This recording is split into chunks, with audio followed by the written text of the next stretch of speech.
بسم اللہ الرحمن الرحیم۔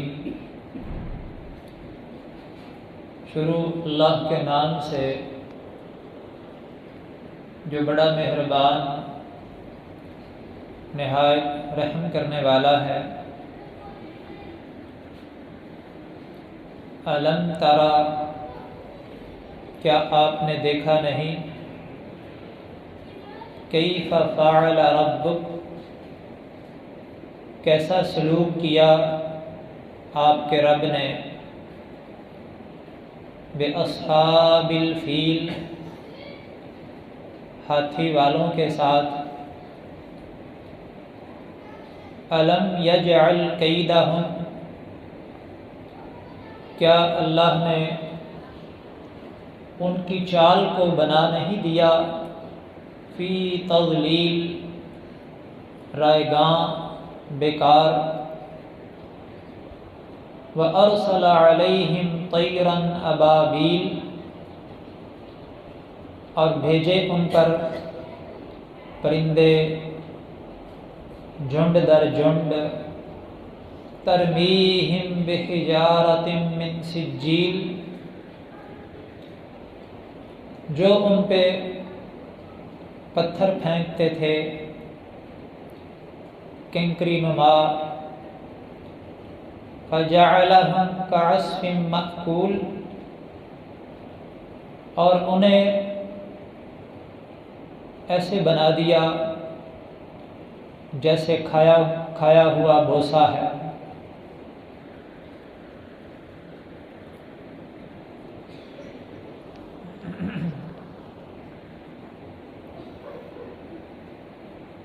اس صورت میں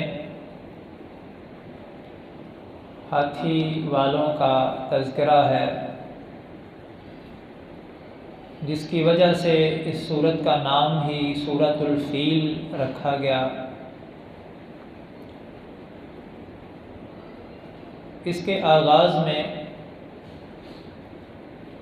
اللہ رب العزت رسول اللہ صلی اللہ علیہ وسلم کو مخاطب ہو کے کہتے ہیں کہ اے نبی، کیا آپ نے دیکھا نہیں؟ مخاطب صرف آپ کو کیا گیا بظاہر، لیکن حقیقت میں یہاں پہ سارے اہل عرب مخاطب ہیں۔ سب اہل عرب کو اللہ مخاطب ہو کے کہنا چاہتے ہیں کیا آپ نے دیکھا نہیں؟ کیا کہ کیف فعل ربک، کیسا سلوک کیا تھا آپ کے رب نے باصحاب الفیل، ہاتھی والوں کے ساتھ۔ یہ ہاتھی والے کون تھے اور یہ واقعہ کیا ہے؟ اس کی تفصیل قرآن کریم میں کہیں بھی موجود نہیں۔ یہ کہاں سے آئے، کیوں آئے، کون تھے، قرآن میں ان کا کہیں ذکر نہیں۔ تفصیل جو ہے وہ تاریخ میں، سیرت کی کتابوں میں ملتی ہے، اور یہ واقعہ عربوں میں بہت ہی معروف واقعہ تھا۔ عربوں کے بچے بھی اس واقعہ کو اچھی طرح جانتے تھے، اس لیے اللہ رب العزت نے اس کی تفصیل بیان کرنا ضرورت محسوس نہیں کی۔ ہر ایک کو اس واقعہ کا پتہ تھا۔ بڑے بڑے شاعروں نے اس واقعہ کو نظم کی شکل میں لکھا، نثر کی شکل میں لکھا۔ عربوں میں اس واقعہ کی تفاصیل موجود تھی، وہ جانتے تھے۔ تو اللہ رب العزت نے صرف اشارہ دے دیا، کیا آپ نے دیکھا نہیں ہاتھی والوں کے ساتھ آپ کے رب نے کیا سلوک کیا تھا؟ یہ ہاتھی والے یمن سے آئے تھے۔ یمن کے رہنے والے اس وقت عیسائی مذہب کو اپنائے ہوئے تھے، اور یہ واقعہ نبی مکرم صلی اللہ علیہ وسلم کی پیدائش سے تقریباً 50 دن پہلے ہوا تھا۔ اس واقعہ کے 50 دن بعد نبی صلی اللہ علیہ وسلم کی پیدائش ہوئی تھی۔ اس واقعہ کی وجہ کیا بنی؟ وجہ یہ بنی کہ بیت اللہ جو ہے اللہ کا گھر کعبہ، اس کی عربوں میں بڑی شان تھی، عرب لوگوں میں اس کا بڑا مقام تھا۔ وہ لوگ جو عیسائی نہیں تھے، یہودی نہیں تھے، وہ بیت اللہ میں آیا کرتے، یعنی یہود و نصارہ کے علاوہ جتنے بھی اہل عرب تھے وہ بیت اللہ میں آتے، حج کرتے، اور بیت اللہ میں انہوں نے اپنے اپنے ہر قبیلے میں اپنے اپنے بت رکھے ہوئے تھے جو ان کے قبیلے کی نمائندگی کرتے تھے۔ اس کی وجہ سے بھی بیت اللہ کی بڑی قدر تھی کہ وہاں پہ ہمارا ایک ڈپلیکیٹ بت جو ہے وہ پڑا ہوا ہے، اور اس کی وجہ سے مکہ والوں کو بھی بڑا مقام ملا کہ وہ بیت اللہ کی متولی اور اس کی حفاظت کرنے والے، خدمت کرنے والے تھے، اس گھر میں آنے والوں کی خدمت کرنے والے تھے۔ تو اللہ کے گھر کی عظمت جو ہے اس کو برداشت نہیں ہوتی تھی یمن کے گورنر ابرہہ کو۔ وہ کہتا تھا کہ جو مقام، جو شان و شوکت اس گھر کی ہے، اور وہ جو فائدے اس گھر کی عظمت کی وجہ سے مکہ والے لے رہے ہیں، تجارتی فائدے، معاشی فائدے، معاشرتی فائدے، سیاسی فائدے، ہر طرح کے فائدے جو مکہ والے لے رہے ہیں وہ ہم لیں۔ ہر لحاظ سے بیت اللہ کی وجہ سے اہل مکہ جو ہیں ان کو فائدے ہو رہے تھے۔ سیاسی طور پہ اتنا فائدہ تھا کہ اگر قریش کا رکا لے کے کوئی تجارتی قافلہ شام کی طرف جاتا، رستے میں لوٹنے والے لٹیرے صرف یہ دیکھ کے کہ ان کے پاس قریشیوں کا رکا ہے، وہ قافلہ نہیں لوٹتے تھے۔ وہ چاہے قافلہ قریش کا نہ ہوتا، مکہ والوں کا نہ ہوتا، صرف ان کے پاس رکا ہوتا۔ اتنا احترام تھا اور اتنا مقام تھا، اور ڈر بھی تھا کہ اگر ہم نے ان کے کسی قافلے کو لوٹ لیا تو ہمارا بت تو سب سے پہلے نکال کے وہ پھینکیں، ہماری نمائندگی ختم ہو جائے گی۔ تو اللہ رب العزت نے اس گھر کو بڑا مقام دیا تھا جس پہ وہ شخص ابرہہ جو ہے وہ بہت حسد کرتا۔ اس نے اپنے علاقے یمن میں ایک گرجا بنایا، بڑا عالی شان گرجا بیت اللہ کے مقابلے میں، اور اعلان کر دیا کہ اب لوگ یہاں پہ آیا کریں گے، اور جیسے بیت اللہ میں رونق ہوتی ہے اب یہاں پہ رونق ہوا کرے گی۔ جو بیت اللہ سے وابستہ لوگ تھے، جن کی عقیدت تھی اس گھر سے، ان کو اس سے بڑا صدمہ ہوا کہ اس نے اللہ کے گھر کے مقابلے میں ایک کلیسا اور گرجا بنا کے کہا کہ اب لوگ یہاں پہ آیا کریں۔ تو بعض روایات میں ہے کہ کسی نے غصے میں آ کے وہاں پہ جا کے قضائے حاجت جو ہے وہ کر دی، پاخانہ کر دیا۔ اور ایک روایت میں ہے کہ کسی نے وہاں پہ جا کے آگ لگا دی غصے میں کہ تو نے بیت اللہ کے مقابلے میں یہ بنایا ہے، ہم نہیں مانتے اس کر کو، ہم نہیں آئیں گے یہاں پہ۔ خیر جو بھی ہوا، اور ہو سکتا ہے اس نے یہ سب کچھ خود ہی کرایا ہو، بہانہ بنانے کے لیے کہ بیت اللہ پہ چڑھائی کروں گا اور اس کو ختم کر دوں گا، اور پھر میرا جو ہے وہ کلیسا وہ آباد ہو جائے گا۔ اس نے جب یہ واقعہ پیش آیا، آگ لگائی گئی کلیسا کو یا کسی نے پخانہ کیا، اس نے بہت بڑا لشکر اکٹھا کر لیا، 60,000 افراد پہ مشتمل لشکر، جس میں کہتے ہیں 13 کی تعداد ہاتھیوں کی تھی۔ ایک ابرہہ کا اپنا ہاتھی تھا اور 12 اس کے علاوہ تھے۔ عربوں میں عام طور پہ ہاتھی جو ہے وہ استعمال نہیں ہوتے تھے، لیکن اس نے منگوا لیا، اور اس وجہ سے اس لشکر کو ہاتھی والوں کا لشکر کہا گیا، کیونکہ عام طور پہ عربوں میں ان جنگی قافلوں میں، ان لشکروں میں ہاتھی نہیں ہوتے تھے، عربوں میں یہ جانور نہیں تھے۔ اس نے جب بیت اللہ کی طرف جو ہے وہ لشکر کشی کی تو راستے میں بعض قبائل نے مزاحمت کی اس سے، چھوٹے موٹے قبائل تھے، وہ مقابلہ نہ کر سکے، اس نے کچھ قید کر لیے، کچھ کو مار دیا اور کچھ بھاگ گئے۔ کرتے کرتے وہ مینا اور مزدلفہ کے درمیان ایک وادی ہے، وادی محصر، وادی محصر تک آ پہنچا۔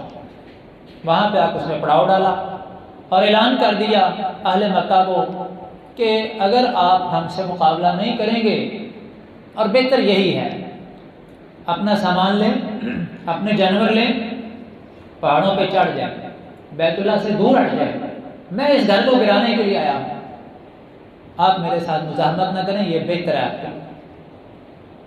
مکہ والوں نے بھی جب دیکھا کہ اتنا بڑا لشکر ہے، ہم تو اس کا مقابلہ نہیں کر سکتے، انہوں نے بھی اسی میں عافیت سمجھی، اپنے اپنے جانور لیے اور پہاڑوں پہ چلے گئے اور جا کے اللہ سے پوری عاجزی سے دعائیں کرنے لگے۔ بیت اللہ میں پڑے ہوئے بت بھی تھے، لیکن ان کو پتا تھا یہ کچھ نہیں کر سکتے۔ کیا کرتے ہیں؟ اللہ سے جا کے رو رو کے پہاڑوں کی چوٹیوں پہ چڑھ کے دعائیں کرتے ہیں کہ یا اللہ اپنے گھر کی حفاظت تو ہی کرے گا، ہم تو کمزور ہیں۔ اسی دوران اس نے یہ بھی پیغام بھیجا کہ میرے ساتھ کو مذاکرات کرنا چاہتا ہے تو آج عبد المطلب گئے، ان کے 200 اونٹ جو ہیں وہ پکڑے ہوئے تھے، انہوں نے کہا کہ میں تو اونٹوں کا مالک ہوں، مجھے میرے اونٹ دے دو، بیت اللہ کا جو مالک ہے وہ جانے اور تو جانے، میرا اس سے کوئی سروکار نہیں۔ کہتا ہے اتنا بڑا سردار مکے کا چودھری حیران ہوا کہ صرف اونٹ لینے کے لیے آ گیا میرے پاس، میں تو سمجھتا تھا میرے ساتھ کوئی مذاکرات کرے گا، لیکن اس نے تو حیران کر دیا مجھے۔ اس نے اونٹ واپس کیا اور کہا ٹھیک ہے آپ چلے گئے۔ اس کے بعد ابھی اس نے لشکر کشی شروع کی، وادی محصر سے چلنے لگے کہ اس کا ہاتھی جو ہے اس نے بیت اللہ کی طرف چلنے سے انکار کر دیا۔ بہت مارا گیا اس کو، بہت چوبیں لگائی گئی، لیکن اڑ گیا۔ دوسری طرف رخ کر کے اس کو چلائیں تو وہ بھاگنا شروع ہو جائے، پیچھے کی طرف بھاگے، دوسری سائڈ پہ دائیں بائیں، لیکن جب بیت اللہ کی طرف رخ کریں تو وہ اڑ جائے۔ اللہ رب العزت نے ایک جانور جو ہے اس کے ذہن میں یہ بات ڈال دی کہ تیرا رستہ ادھر نہیں ہے۔ اب زبردستی کی گئی لیکن وہ اڑا رہا۔ اتنی دیر میں اللہ رب العزت نے اپنے چھوٹے چھوٹے پرندوں کو حکم دیا، وہ پرندے جھنڈ کے جھنڈ، لشکروں کے لشکر، اللہ نے چھوٹے چھوٹے لشکر بھیج دیے۔ اللہ کے پاس تو بڑے لشکر ہیں۔ انسانوں میں اگر کمزوری آ گئی تھی، انسان اگر بے بس اور کمزور ہو گئے تھے، تو اللہ رب العزت تو کمزور نہیں ہے۔ چھوٹی سی مخلوق جو ہے وہ ہزاروں کی شکل میں، ہزاروں کی تعداد میں اللہ نے بھیج دی، اور وہ کیسے آئی؟ 3 کنکر ہر پرندے کے پاس تھے، ایک چونچ میں اور 2 پنجوں میں۔ اور کنکر کیسے تھے؟ پتھر جو ہے وہ مٹی کے جو پتھر بن جاتے ہیں نا، سنگریلے جنہیں کہتے ہیں، عام طور پہ کبھی دیکھا ہوگا کہ میدانوں میں اور قبروں کے اوپر خاص طور پہ کچھ پتھر پڑے ہوتے ہیں جو بڑے نوکیلے ہوتے ہیں، اور اگر توڑا جائے ان کو تو وہ بڑے مضبوط ہوتے ہیں، ٹوٹتے نہیں، اگر کسی کو لگ جائیں تو وہ بڑے سخت لگتے ہیں، ان کی نوک ہوتی ہے ان کی ہر طرف سے، وہ بڑے سخت لگتے ہیں۔ تو ایسے پتھروں کو عربی میں سجیل کہتے ہیں، جس کے بارے میں عام طور پہ یہ لکھا جاتا ہے کہ یہ فارسی کے لفظ سنگ گل سے سجیل بنا۔ سنگ گل، سنگ کہتے ہیں پتھر کو، گل کہتے ہیں مٹی کو، مٹی کے پتھر، اور سنگ گل سے سجیل بنا عربی میں آ گیا، کہ عربی میں گاف نہیں ہے، گاف کو جیم پڑھا جاتا ہے، جب گاف عربی میں کنورٹ ہوتا ہے تو اس کو جیم پڑھا جاتا ہے۔ تو یہ پتھر جانوروں نے جب اس کے لشکر پہ آ کے چھوڑے تو وہ ایسے لگے جیسے گولی لگتی ہے، جس کو لگے۔ اور قرآن کے الفاظ یہ ہیں ترمیم، ترمیم، اس کا مطلب ہوتا ہے نشانہ باندھ کے پھینکنا، نشانہ باندھ کے پتھر پھینکنے کو عربی میں رمی کہتے ہیں۔ تو یوں سمجھیں کہ جیسے انہوں نے پتھر ویسے نہیں پھینکے، نشانہ باندھ کے پھینکے، اور ہر ایک کو نشانے میں لیا گیا، جس سے کیا ہوا، وہ جس کو لگتا تھا یوں لگتا تھا جیسے گولی لگی ہے، اور وہ آہستہ آہستہ پگھلنا شروع ہو جاتا، اس کا جسم گھلنا شروع ہو جاتا، اور وہ ایسے ہو جاتا گل سڑ کے، جیسے جانور جو ہے وہ چارہ کھاتا ہے، بوسا کھاتا ہے، توڑی کھاتا ہے، تو توڑی جو ہے جب وہ کھا لیتا ہے بعد میں اس کو باہر منہ میں لا کے جگالی کرتا ہے، تو جگالی کرتے کرتے کرتے کچھ نیچے اس کے منہ سے گر جاتی ہے نا، اسے کہتے ہیں عصف مأکول، کھایا ہوا بوسا، چبایا ہوا بوسا۔ تو وہ جو انسان ہیں وہ ایسے ہو گئے جیسے جانوروں نے کوئی بوسا چبا کے پھینک دیا ہوتا ہے۔ اللہ اکبر، اللہ رب العزت نے ان کو نشان عبرت بنا دیا پورے عربوں کے لیے کہ میرے گھر کی طرف رخ کرتے ہیں، میرے گھر کو گرانے کے لیے۔ اللہ رب العزت کے ساتھ کو مقابلہ کر سکتا؟ اللہ تعالیٰ تو اپنے چھوٹے چھوٹے پرندوں سے بڑا بڑا کام لے لیتے ہیں۔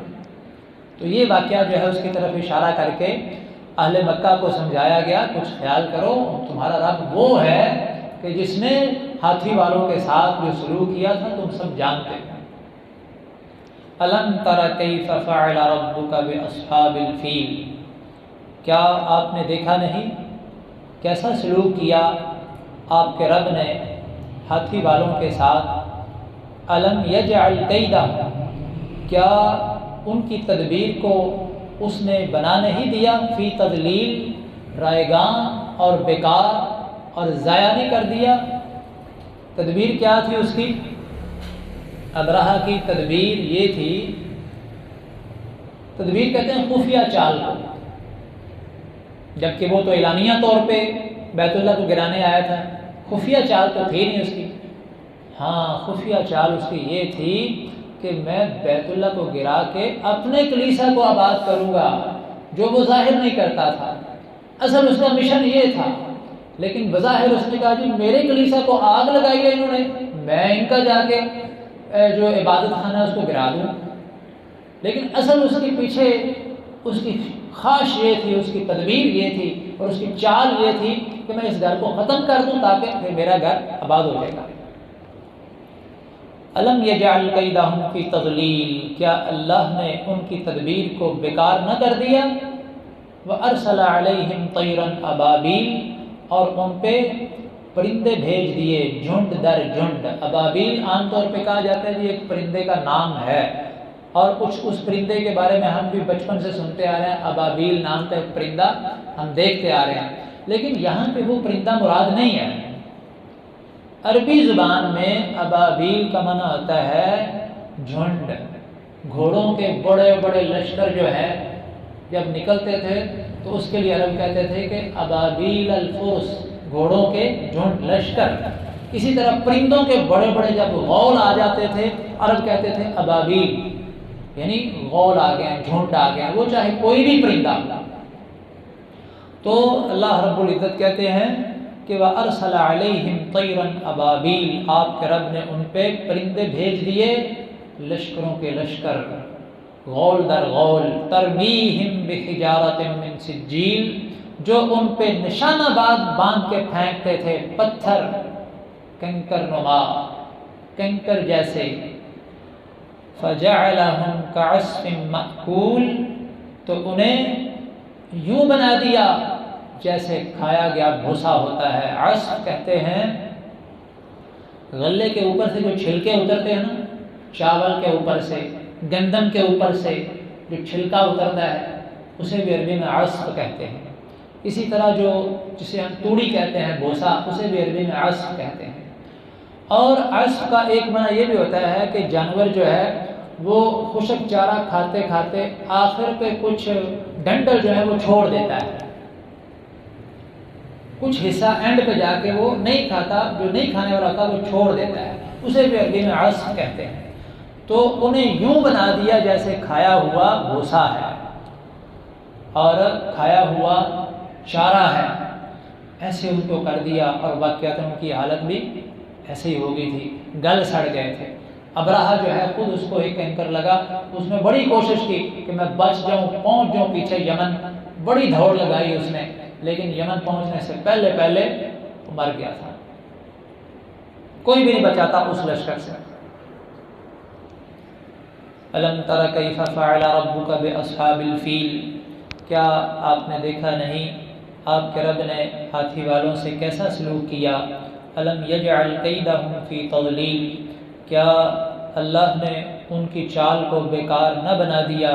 وارسل علیہم طیرا ابابیل، اور ان پہ پرندے بھیجے غول در غول، ترمیہم بحجارۃ من سجیل، جو ان پہ پتھر پھینکتے کنکری جیسے، فجعلہم کعصف مأکول۔